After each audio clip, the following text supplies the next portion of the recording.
In the 1600s, the Dutch East India Company employed hundreds of ships to trade gold, porcelain, spices, and silks around the globe. But running this massive operation wasn't cheap. In order to fund their expensive voyages, the company turned to private citizens, individuals who could invest money to support the trip in exchange for a share of the ship's profits. This practice allowed the company to afford even grander voyages, increasing profits for both themselves and their savvy investors. Selling these shares in coffee houses and shipping ports across the continent, the Dutch East India Company unknowingly invented the world's first stock market. Since then, companies have been collecting funds from willing investors to support all kinds of businesses. And today, the stock market has schools, careers, and even whole television channels dedicated to understanding it.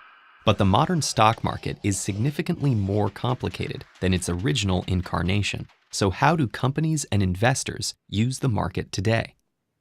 Let's imagine a new coffee company that decides to launch on the market.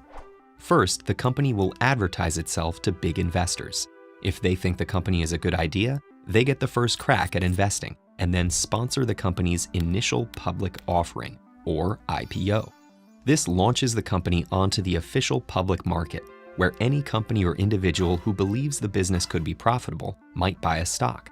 Buying stocks makes those investors partial owners in the business. Their investment helps the company to grow, and as it becomes more successful, more buyers may see potential and start buying stocks.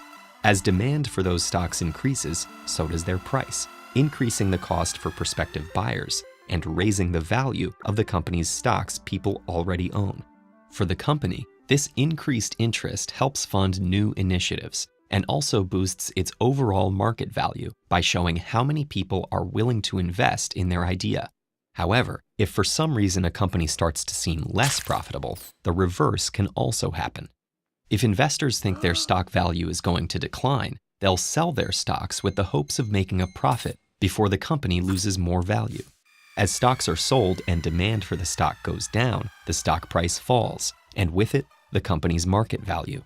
This can leave investors with big losses, unless the company starts to look profitable again. This seesaw of supply and demand is influenced by many factors.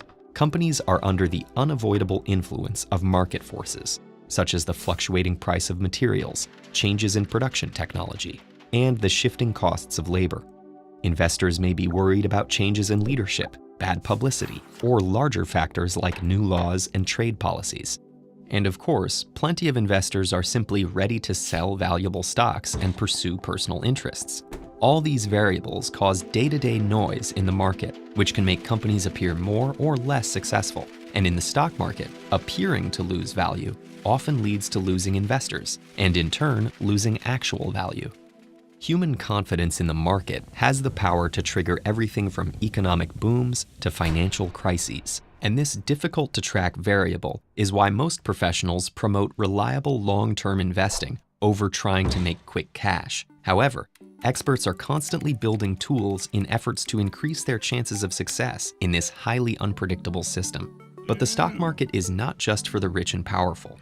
With the dawn of the internet, everyday investors can buy stocks in many of the exact same ways a large investor would. And as more people educate themselves about this complex system, they too can trade stocks, support the businesses they believe in, and pursue their financial goals. The first step is getting invested. Interested in pursuing your own financial goals? Download a free audio version of The Richest Man in Babylon on audible.com/TED-Ed. You'll not only get timeless advice on making and investing money, but also an imaginative take on life in ancient Mesopotamia.